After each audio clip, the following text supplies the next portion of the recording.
On the 17th of January 1940, a meeting took place between Hitler, General Erich von Manstein, and the commander of a panzer division, Erwin Rommel. They discussed plans to push through the Ardennes and invade France. Hitler was attracted to the surprise attack and agreed to the proposition. When one looks at the blitzkrieg through the Ardennes, Guderian said to his troops, "I expect you to go without sleep for 3 days."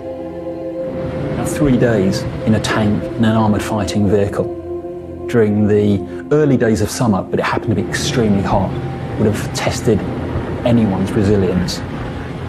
Drugs, therefore, seen as legitimate and legitimised by the regime, were a very good source of energy and stimulus during a very difficult period. For this push to be successful, the army would have to drive for days without stopping and without sleeping.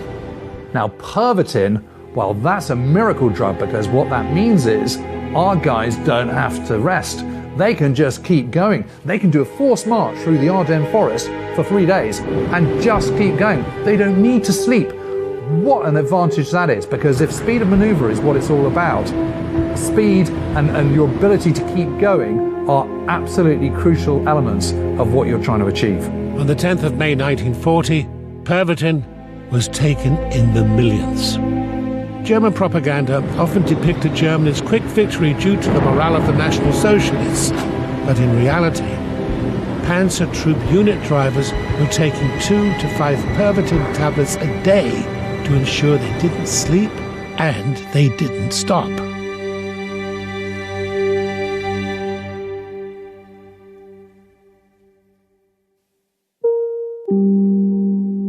Berlin was very cheap in the 20s. The economy was very bad. The state was not very strong. Germany had lost the First World War. One also saw a reaction, really, against the defeat. They were trying to escape it, and that's why drugs played such a large part. Life in Germany after the end of the First World War was incredibly difficult initially, and that's in those first years, that's when you've got kind of wheelbarrows of cash, hyperinflation, massive unemployment and a lot of civil unrest as well. But as the 20s develop, and so Germany starts to get itself back on the tracks again. There was a feeling of uncertainty, but also a sense of anything is possible, a sense of let's experiment, let's try out new things politically, culturally, socially.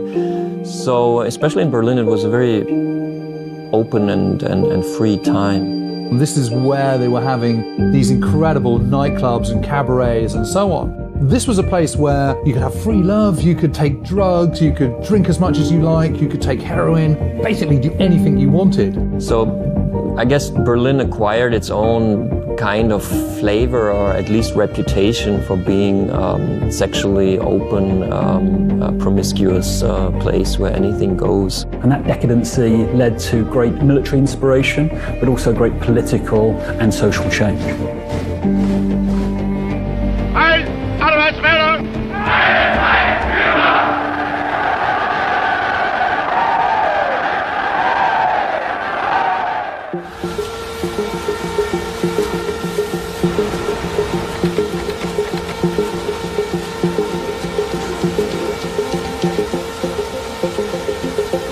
Manufacturing drugs was an important part of the German pharmaceutical economy and the German economy as a whole. That started in the 19th century when a German chemist actually extracted morphine from opium, from poppy seed, and made pharmaceutical development possible in a way. In the Versailles Treaty, there was a sub-treaty that Germany had to sign, which would disable the German economy to continue manufacturing the drugs with which they made so much money. So the German economy desperately tries to continue producing cocaine, heroin, morphine, and was the world supplier, actually at the time, for these drugs. And if you haven't got the resources yourself, then what you tend to do is strive that little bit harder to kind of find alternatives. So it's no surprise that the pharmaceutical industry is absolutely at the forefront. The Germans invented methadone because they couldn't get access to the opium, poppy and morphine. So they invented their own forms of morphine and heroin in order to help deal with pain, but also calm people. It led to them developing new drugs with new inspiration from the military. And there were new linkages between the needs of perhaps an expanding nation militarily and the way in which the pharmaceutical industry could help that desire.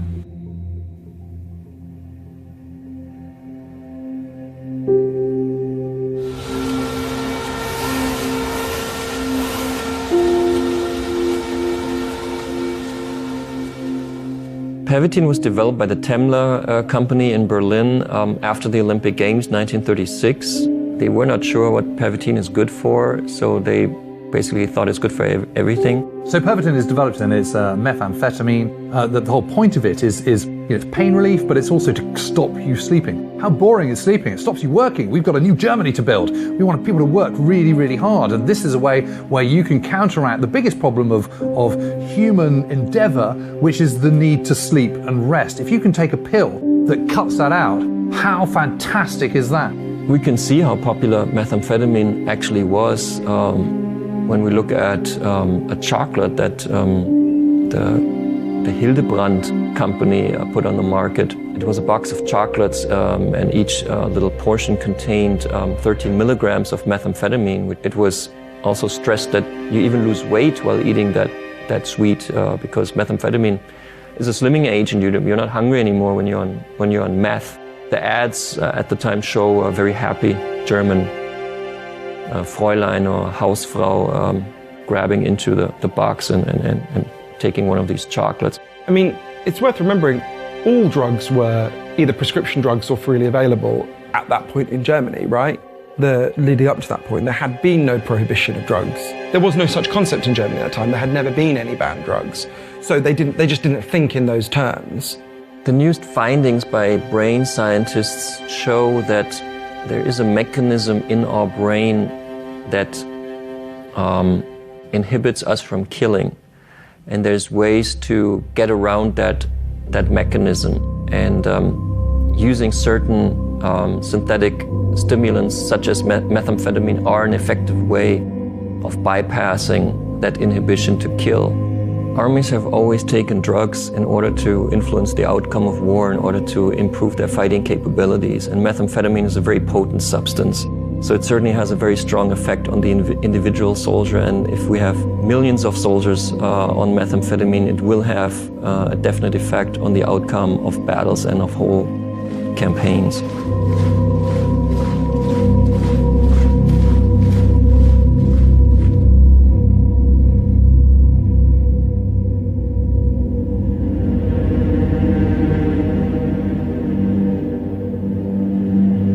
Heinrich Hoffmann was an old friend of Hitler. They knew each other from the 20s. Hoffmann was a photographer in Munich, and he became Hitler's official photographer. He would do most of the portraits of Hitler that we know, and published photo books of Hitler that became bestsellers actually in Nazi Germany, showing Hitler's private life, showing him in the mountains, looking into the distance, and kind of stylizing Hitler as the good dictator, the father of the German nation. Morell's treatment of Hoffmann was obviously a key step in his introduction to Hitler. Without Hoffmann, he'd never have met Hitler. He'd never have become Hitler's personal physician. And Hoffmann also played quite an important role in Hitler's private life, you could say, because he introduced Eva Braun to Hitler. Eva Braun was working for him. She was 19 at the time. She was his assistant in his photo lab. So he brought the two together. And he brought another person to Hitler, which was Theo Morell, because in 1936, Hoffmann was suffering from gonorrhea, and Morell treated him, and after the successful treatment, Hoffmann arranged a dinner at his private house in Munich, where Hitler also was present, and Eva Braun was present, and Morell was there, and then Morell and Hitler started talking. Hitler told Morell that he's suffering from stomach cramps and his regular doctors can't cure that, and then Morell suggested his probiotic medicine called Mutaflor. Mutaflor was, and I suppose is, because it's still on the market, a medicine containing active live bacteria. So Hitler received that probiotic remedy that was able to kill enough of his bad flora that he actually got over his problems and then started believing that Morel is the guy who has the right medicines. Theodor Morel was Hitler's personal physician, and increasingly Hitler came to rely on him not only as a doctor that pretty much prescribed whatever Hitler required, he was also his confidant. Morel had a very successful practice in the center of Berlin, right on Kurfürstendamm, which is the main boulevard. He was expensive. He was known to treat diseases that don't exist. His patients loved him. Maybe because of the strong drugs he gave them, but he seems to have been like a jovial character. He was popular with celebrities in the German capital. He was popular with actors and actresses that had to go on stage and maybe experience stage fright. He would give them an injection that made them feel confident. So he was a type of Dr. Feel-Good. So he had a career. That's why his wife criticized him when he took the job as Hitler's personal physician. She said, we don't need that. You can stay in Berlin. Practice is going well. Why would you do that? Because in the beginning, actually, Hitler paid him quite a low salary, but he loved the power of treating the most powerful man in Europe.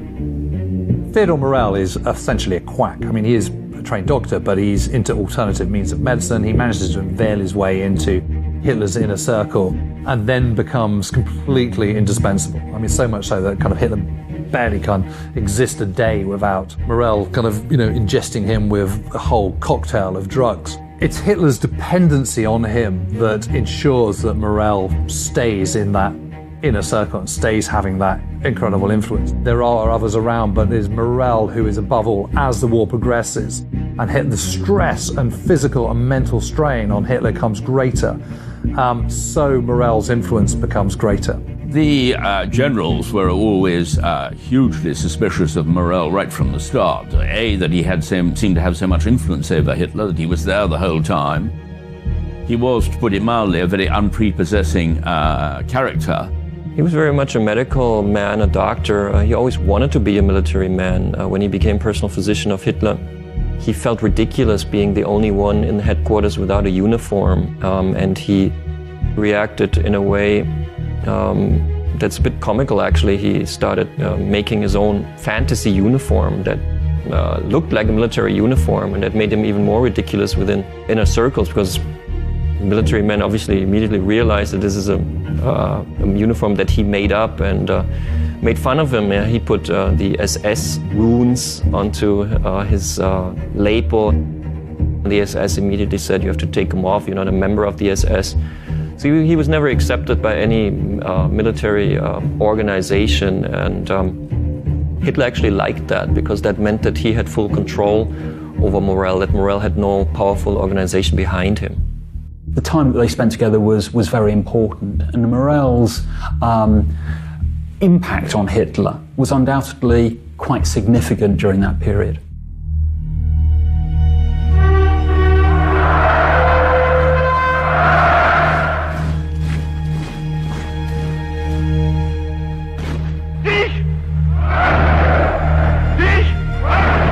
The core of the National Socialist ideology stands the purity of the blood. Hitler represented, or was supposed to represent, the whole nation. So his body, in a way, is the symbol for what the Nazis called the Volkskörper, the people's body. They saw the nation as one body, and Hitler was the representation of that body. Even the greeting Heil Hitler, in a way, refers to the health of Hitler, because Heil in German also means being healthy. So to show Hitler as this clean and healthy teetotaler was of utmost importance to the cult that the Nazi Party created around him. Well, Hitler's movement very much depended on the idea of regeneration, which meant clean living, which meant the whole of their art, which was sort of produced, the Nazi art, was, you know, the perfect naked body through athletics, through clean living. So for Hitler to in any way vary from what he pretended to be his self-denial, no alcohol, no smoking, and in fact, of course, no meat, but we soon found that he, of course, was being injected with substances which were probably far worse. A series of new legislation, such as the 1935 Nuremberg race law, condemned drug users, Jews and homosexuals alike, suggesting that they were toxic for the country's welfare. The Nazis, in a way, invented the war on drugs when they prohibited drug use after they took power. So they used their drug policies early on to control the population and to especially oppress minorities, like the Jewish minority in Germany, by calling them drug users and saying that many drugs are particularly used by Jews.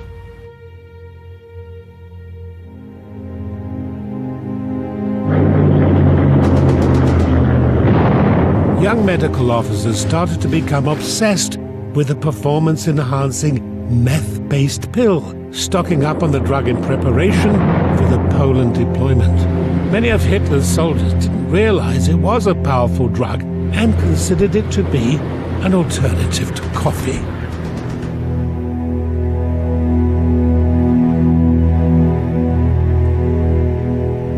For the first time, Pervitin was used when German troops marched into the Sudetenland, which was part of Czechoslovakia. And the first time it was used on a massive scale was in the attack against Poland. Well, the head of defense mechanism, Professor Dr. Ranke, had not really planned it to be used, but he had allowed a certain amount or given a certain amount to medical officers who then distributed it within their regiments. They realized that actually Pervitin could have a tremendous effect in the way that the tank crews could keep going when normally they would have to stop and relax and sleep and rest and so forth. Otto Ranke was the head of the Institute for Defense Physiology. In 1938, Ranke realized that there was a medicine out there which might help him fight his two main enemies, and those were fear and fatigue, and that medicine was Pervitin. Well, he was like the father of Pervitin in the Wehrmacht, so he was in a way responsible for performance enhancement for the German army. I think Pervitin obviously had more effects than just a purely physical one. I mean, the way that it gave such confidence, aggression too, it seems, from some of the studies. It produced a sense of euphoria, which meant, of course, that they were less susceptible to cowardice or to fear.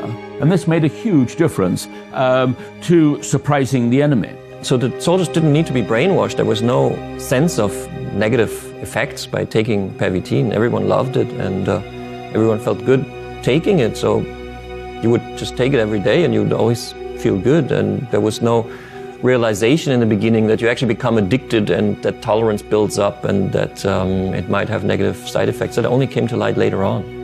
Well, the problem with any drug is that at some point you've got to stop taking it, because otherwise you're going to die. I mean, you just can't keep taking drugs forever. It raises your heartbeat, your heart's going to explode, your head's going to explode. You know, they're obviously not good for you, particularly methamphetamine. However, if you keep taking it day after day after day after day, there's no respite. You can't sleep. The effects build up, and eventually become paranoid and a bit stereotyped. The most dangerous and pernicious effect of methamphetamine by far is that it suppresses sleep.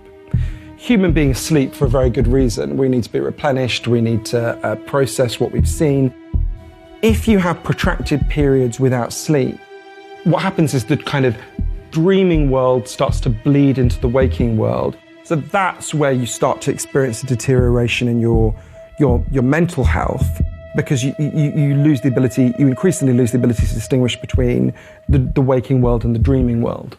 And there are several difficult questions about drug use in wartime. I mean, one of them is, does it change people's behaviour so they kind of lose their moral compass?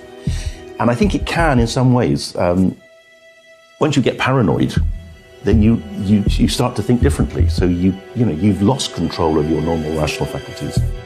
Also, if you're completely out of it, so that you're so high that you kind of don't know what you're doing, then you may well do things in war that you regret the same way as when people get out of it in non-wartime, they regret what they do. So those are two independent variables which can both contribute to people doing things which they really would prefer not to have done.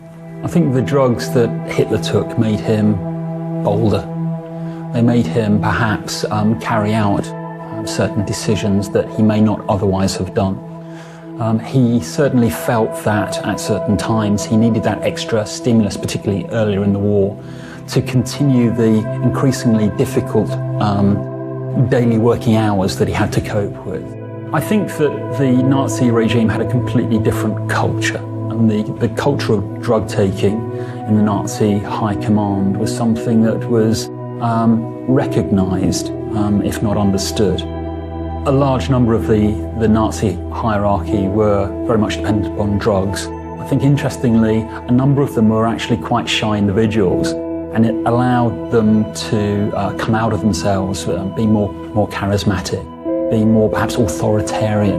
But increasingly, those drugs were becoming heavier, more potent, and really did undermine their ability to make clear decisions. There's a danger in the way some people have talked about the Nazi drug use, because some people have presented this as if it's saying, well, the Nazis were just off their face on drugs, they were just out of it, and therefore we don't have to look at their genocidal ideology, their monstrous characters and so on. There's a real danger in the role of drugs in the Third Reich are very real.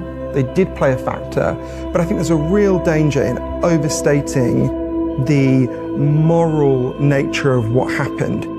Methamphetamine, like other drugs like caffeine, like alcohol, they are tools to achieve goals. The methamphetamine is just a tool to help you be better at your goal. It's not the driver of the morality of your act. Hitler, we know, had a number of underlying difficulties, what we would call today as personality disorder. He had, the maniacal fantasies he had weren't as a result of his drug misuse. These were already in place from his childhood. In many ways, the pharmaceuticals he was being prescribed may well have been medicating against some of the effects of his predisposing personality.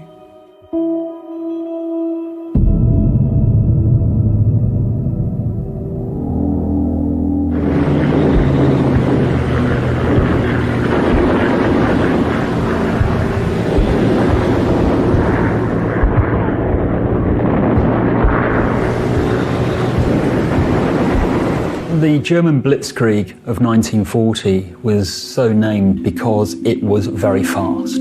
The original idea of Blitzkrieg really came from Guderian's book, published in 1937, called Achtung Panzer, which basically means look out, tank. The idea that you can break through with a combination of tanks and aircraft and so astonish your enemy that they don't know what to do. Heinz Guderian was called the Fast Heinz. He was one of these avant-garde thinking, if you will, panzer generals, and was responsible for developing the Blitzkrieg strategy. One of the greatest challenges of all for the Germans is the need for speed.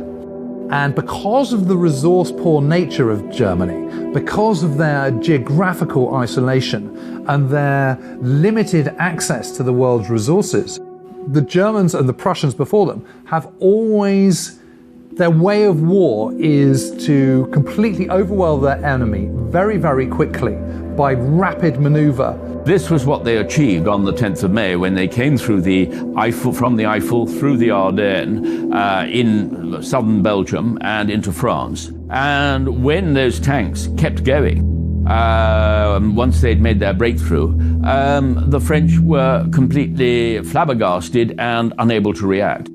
Communications are vital in any battle.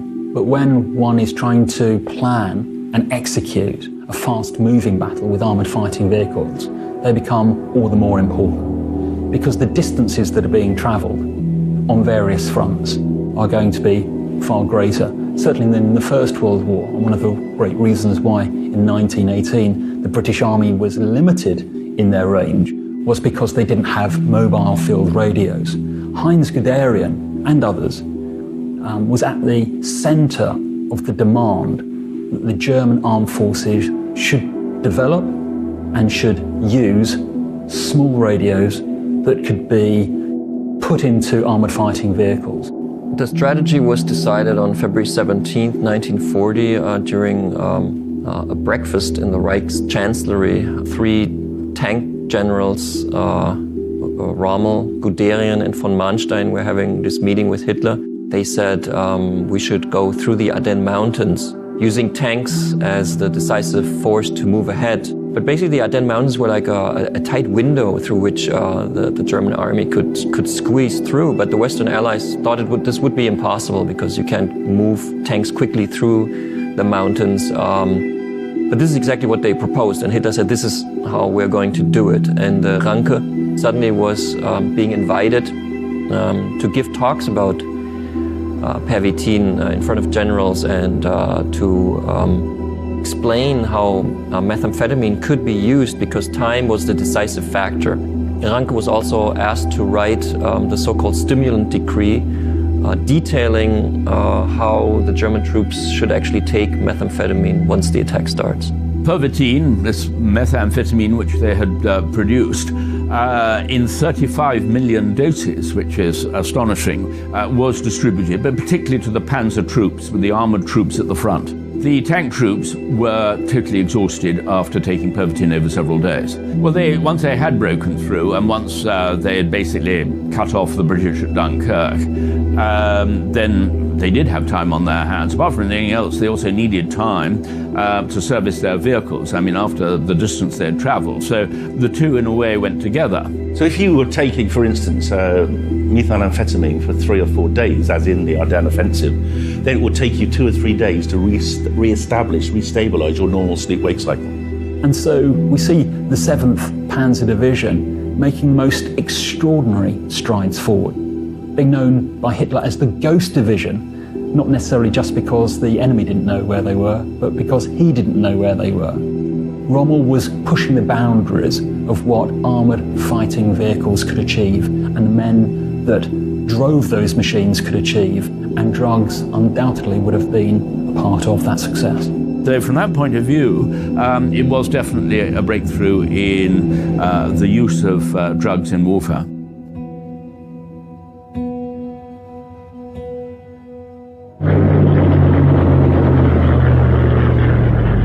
The problem was that when France surrendered in third week of June 1940, Britain didn't surrender too. And Germany knew that Britain had to be knocked out of the war before it could think about regaining its strength and then turning its attention to the east. But the Battle of Britain is an aerial battle that wages over southern Britain predominantly throughout the summer months of 1940, and the Luftwaffe failed spectacularly. Due to night operations, the German pilots took Pervitin tablets to stay awake, many of them taking off their breathing masks to shove their faces with the pills. Although the Germans were using performance-enhancing drugs during the Battle of Britain, they couldn't defeat the Royal Air Force and suffered their first major defeat in the war. Thereafter, Operation Sea Lion was called off. Operation Sea Lion was the German project to invade Britain after the fall of France. Hitler had hoped, of course, that Britain would want to make peace, and this is why, in fact, it was the one moment in the whole war when Germany could have won. And it was when Churchill refused to have any form of negotiation at that moment when the British Army was trapped in Dunkirk and nobody really knew what the future would hold. But Hitler's idea of a cross-channel invasion was never entirely convincing, because although they created and collected these sort of barges to take the soldiers across, the strength of the British Navy, the Royal Navy, was still very great indeed. And he really said, we will only do it if Goering can actually destroy the Royal Air Force, because without air power, the Royal Navy would have been vulnerable. Operation Sea Lion is the planned invasion of southeast Britain by the Germans. And the interesting thing about it is what a complete mess the whole plan was, because Germany was the only nation in the world that had a combined general staff, which was the OKW, the Oberkommando der Wehrmacht, and yet they didn't make the most of that. So what happened was, when Hitler was preparing for dealing with Britain in July 1940, he retreated to his country home in the mountains, the Berchtesgaden in Bavaria, the Berghof, and asked all his service chiefs to come and visit him one by one. There's absolutely no combined operations planning. There's no joined up thinking whatsoever. They haven't got, even through the first line of defences by September 1940, which is the RAF, they haven't got through the second line at all, which is the Royal Navy and mines and all the rest of it in the shipping. Nor have they even got close to coming up against the third line of defence, which of course is the soldiers on the ground, which can mount to about 2.5 million by that point.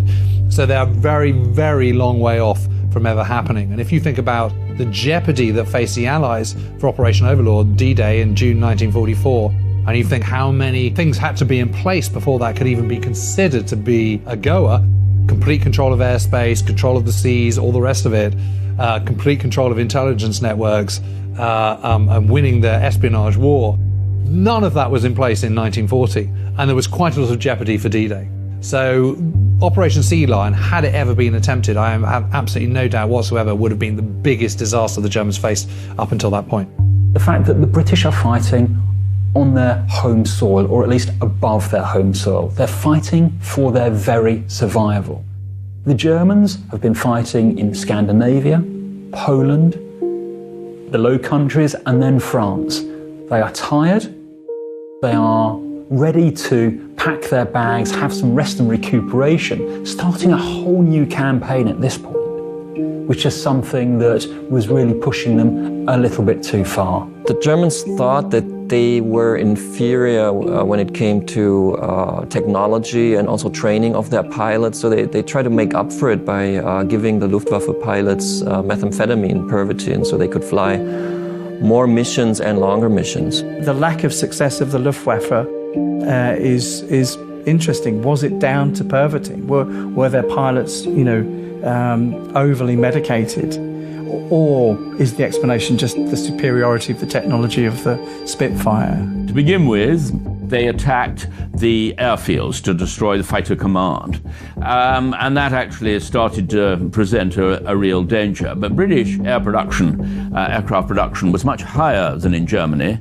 And also, Goering handled his pilots so badly that they were given no rest whatsoever. And so they were given Pervitin to keep them going.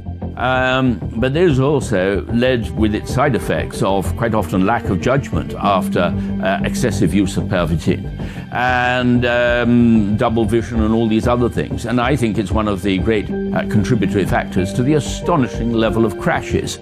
When the British examined German planes that had been shut down over Great Britain, they found Pervitin, and there was a discussion within the Royal Air Force whether Pervitin or methamphetamine should also be used on this side. And tests were being done with British pilots, giving them methamphetamine and amphetamine, and then the decision was made that British pilots should use amphetamines. So in a way, the Nazis started a pharmacological arms race. Now, in contrast to the Germans and Japanese with their methamphetamine, the Americans and the British use amphetamine sulfate. That's not as strong, and it doesn't last as long. And where it really came to the fore was in the North Africa campaign. So here we are, we're fighting Rommel in North Africa. We've got the desert rats. The desert rats are getting up in the evenings, taking amphetamine sulfate, harrying the Germans through the night. The Germans can't sleep because they're on their crystal meth. They get very confused by what's going on. Brits and the Aussies go back and they sleep in the day because the amphetamine sulfate's worn off. The Germans can't sleep because the methamphetamine continues.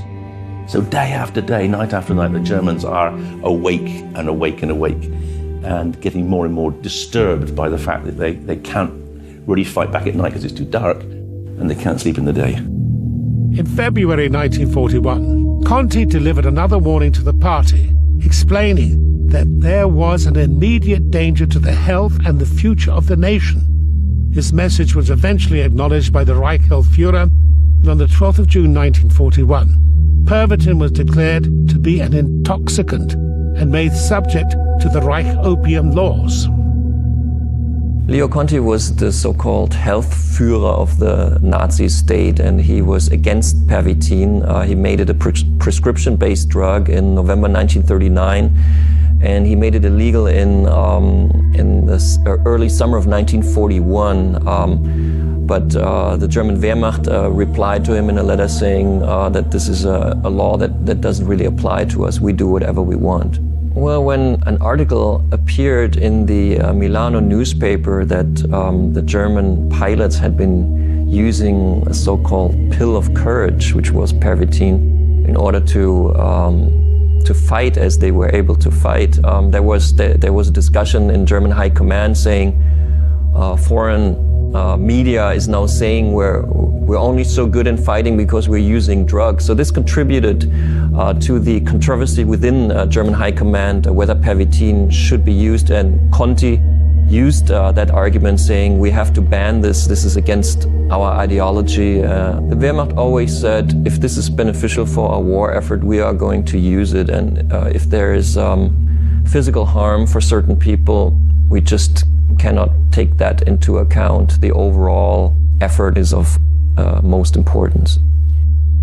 Although Conti had been successful in banning Pervitin, the Germans barely took any notice of the law. Consumption increased by over 1.5 million units a year.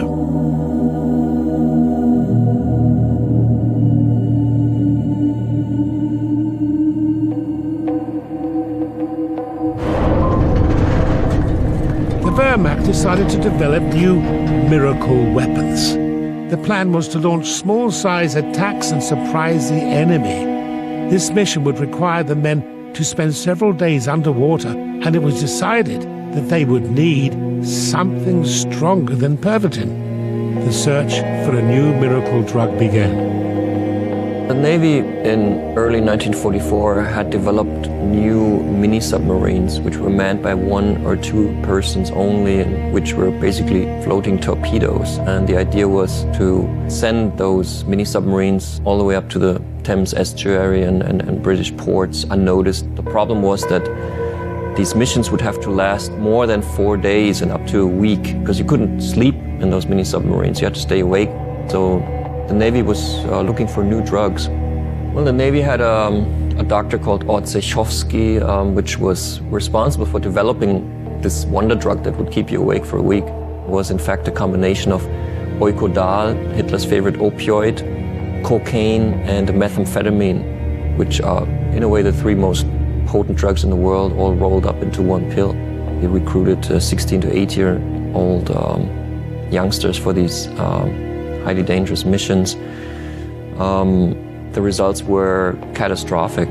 They started to hallucinate, they felt totally sick, and most of them were completely incapable, so it was a useless sacrifice. So the Navy thought that they should do proper tests now for their new wonder drug, because they didn't give up on the idea of the wonder drug.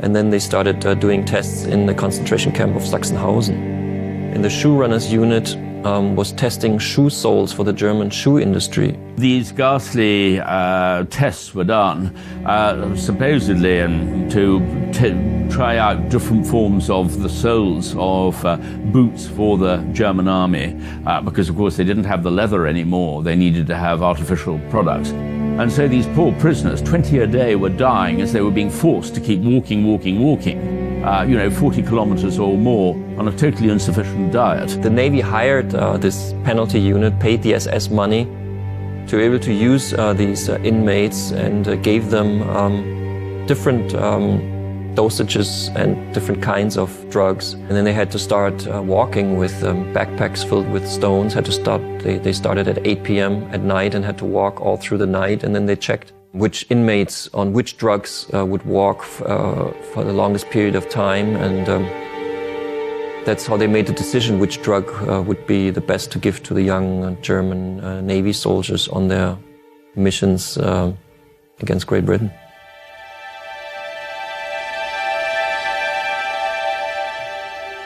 Morell began giving Hitler more testosterone for his libido and gave Eva Braun medication to suppress menstruation. Hitler and Braun began enjoying an exciting sexual relationship, and Hitler often had to conceal wounds on his body from her aggressive sexual behavior. Hitler's drug consumption was too insane to really sustain it over a long period of time, because he was taking so many different things on a daily basis with interactions between the drugs. It is of no surprise that his health deteriorates after a short period of time, actually. I mean, he was continually sort of experimenting, but it was really once he started giving him not just the Pervitin and the methamphetamine in the earlier stages. It was really when he started to give him Eucodal in 1943 that I think one can talk about a serious addiction. Eucodal is a so-called opioid, a half-synthetic opiate. You could compare it to heroin. The result is like a mixture of being like on cocaine and heroin at the same time. So you're relaxed and stimulated, and Hitler apparently loved that feeling because he receives Eucodal more than any other opiate. In 1943, he switches to Eucodal. Now, this is at the time, really, of the Battle of Kursk, which was one of the sort of crushing defeats for the Wehrmacht, which came also with the invasion of North Africa and the invasion of Sicily. And Hitler's fear that Mussolini and his regime was going to collapse had really got him into a very nervous state, and this is when Morell decided to inject him with Eucodal for the first time, which of course had quite an element of opium in it. It dawned on the Führer's headquarters that victory was no longer possible in the east. The Führer was in denial and refused to give up any conquered territory. He started distancing himself from conventional living, and he chose to contain himself where possible in his bunker.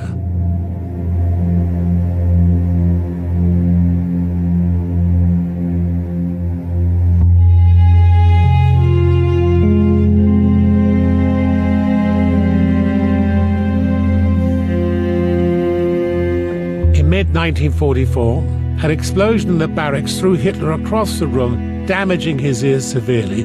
This assassination attempt was known as Operation Valkyrie. When the bomb plot of the 20th of July 1944 took place and there was the explosion, Hitler, of course, suffered eardrums imploding and a lot of superficial damage, but he was not actually broken up in the way that some of his entourage, a number of whom were killed. Well, Morell's being rushed to the scene after the bomb goes off and gives Hitler an injection without writing in his notes what's in the injection. He just writes X. And a few minutes later, hundreds of splinters are removed from Hitler's body, and his perforated eardrums are being treated with an acid, and the doctor who performs these actions writes down that he's completely surprised how little pain Hitler is feeling or how brave he is.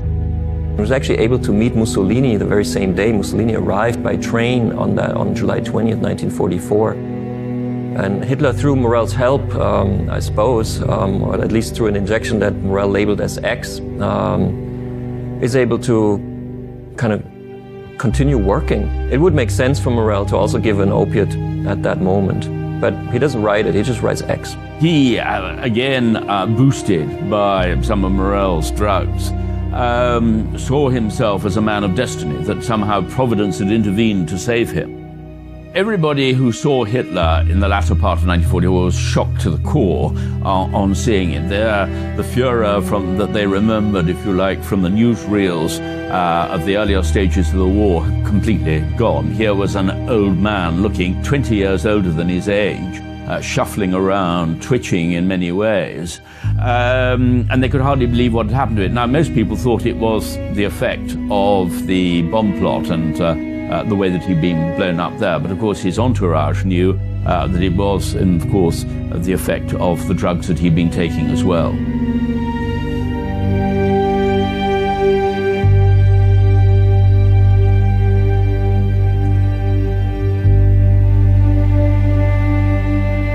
Hitler's drug intake was no longer effective, and his physical deterioration was starting to demotivate others.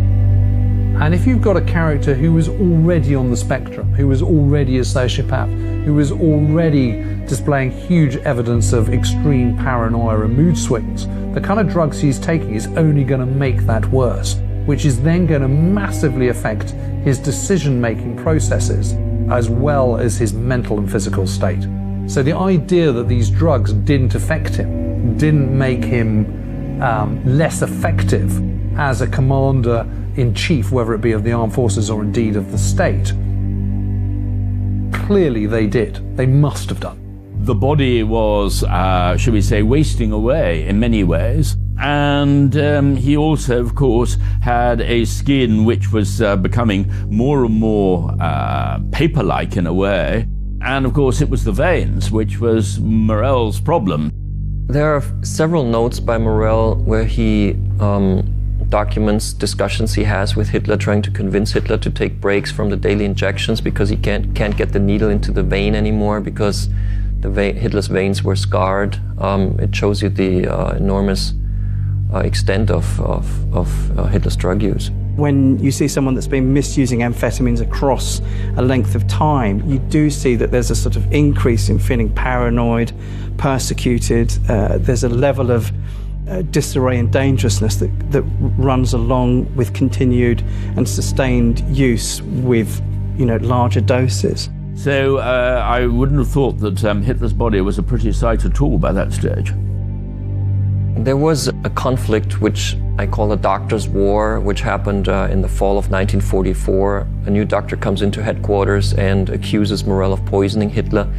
And in the beginning, Himmler takes this new doctor's position and they try to get rid of Morell. But when Himmler realizes that Hitler will stand up to his personal physician, Himmler quickly drops his attempts to get rid of Morell. And the other doctor has to leave. During that particular period, particularly September to December 1944, the only way that Morell could keep him going was by constant injections of Ukadal, and this was having an appalling effect upon him.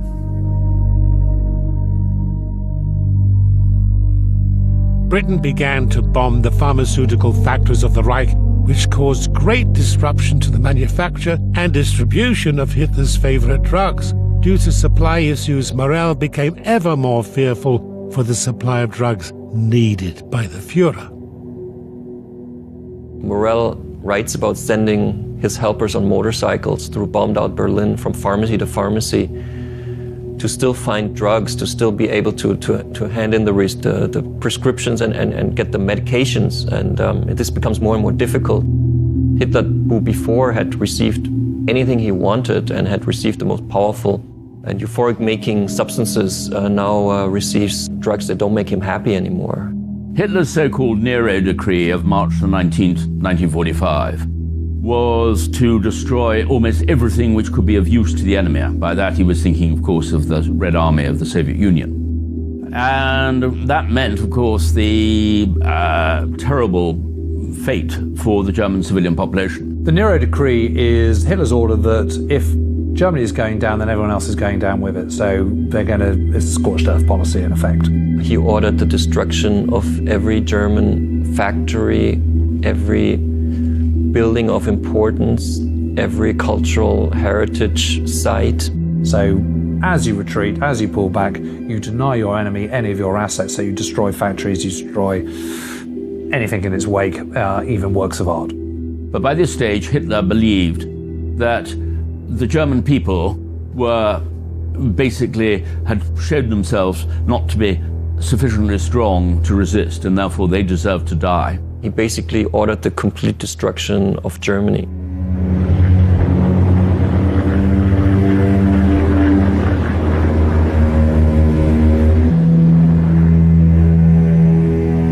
Well, Hitler fires Morell a few days before he commits suicide, and after his last birthday on April 20th. Morell leaves the bunker, devastated, is reported to have wept and kind of lost his senses, and is able to catch one of the last planes out of Berlin, which lands south of Munich.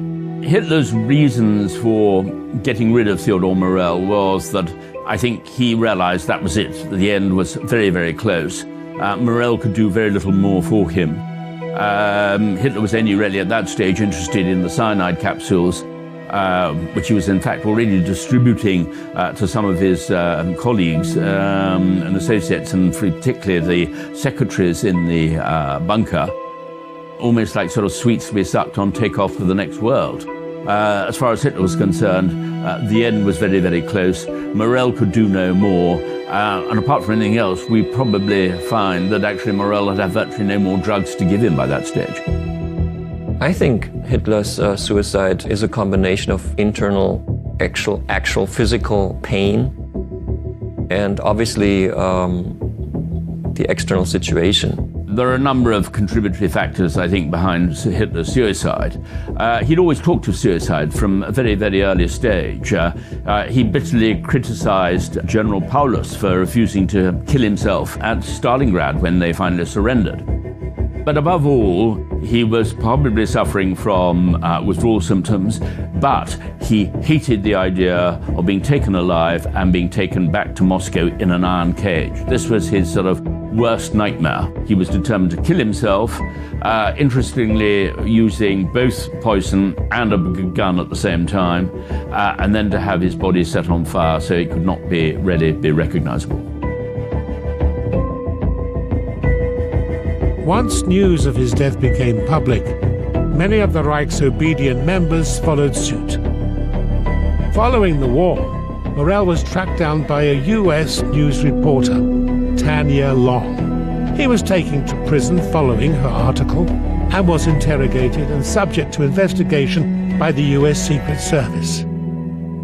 American investigators write in several reports that they couldn't make sense out of Morell.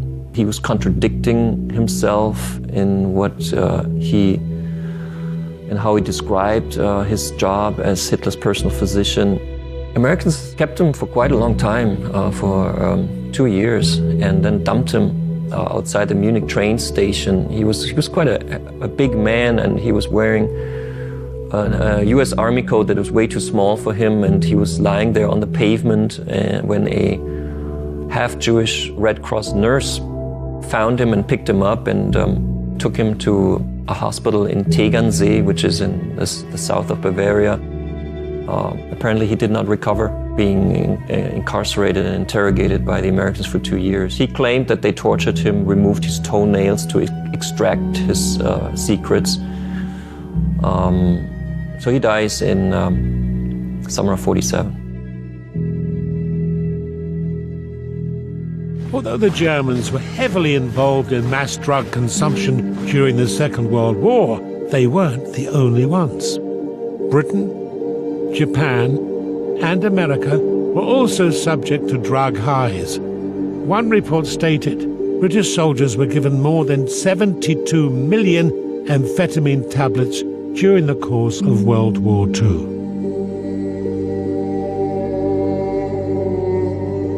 So drugs have been used in conflicts for thousands of years. Just different drugs. I suppose typically alcohol has been the drug people use to get courage and also to come down after fighting, to try to dampen down the stress and the distress. Drug consumption in Germany during World War II was extremely high, but one has to remember that in almost every war beforehand, alcohol had always played a very large part. I mean, the British issued the rum to the Navy and also to the soldiers before going over the top. It was basically to dull the fear as far as possible.